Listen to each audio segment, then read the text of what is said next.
అందరికీ నమస్కారం.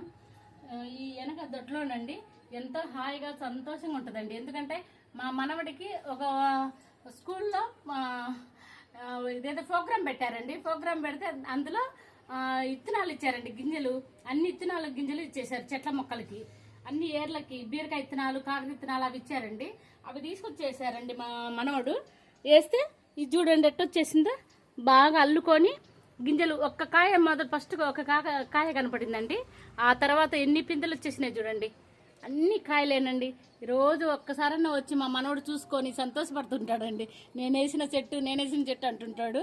ఇక కాయలు ఇవి కొంచెం పెద్ద అయితే కట్ చేసి చేస్తానండి, ఫ్రై చేస్తాను, వీడియో కూడా చేస్తానండి. మా మనవడు వేసిన కాకరకాయలతో వీడియో చేస్తాను ఖచ్చితంగా.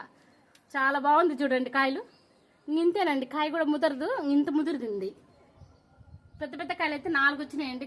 4 కాయలు అన్నీ ఒక 10 పిందెలు దాకా ఉండేయండి. అన్నీ ఇది ఈ సైజు 10 పిందెలు ఉండయి. పువ్వు కూడా వచ్చింది. ఇది అక్కడక్కడ పువ్వులు అన్నీ. ఇదిగోండి పువ్వు. అసలు ఒక పక్క ఎండుతుంది కానీ కాయలు మాత్రం చెట్టు నిండా ఉండేయండి. కొంచెమే మళ్ళీ తీగ అల్లుకున్నది. దాని చెట్టు నిండా ఇది ఉంది చూడండి, కాకరకాయ. మా మనవడికైతే ఎంత సంతోషమోనండి. రోజు వచ్చి చూసుకొని నీళ్ళు పోసుకొని పోతుంటాడండి.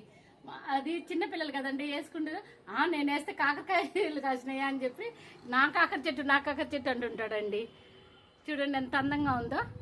ఉదయాన్నే వచ్చి చూసుకుంటుంటాడు, సన్ను చూసుకొని సన్నని చెప్తుంటాడు, చెట్టుగా నా కాకరకాయలు అని చెప్తుంటాడు. నచ్చితే మాత్రం లైక్ చేయండి.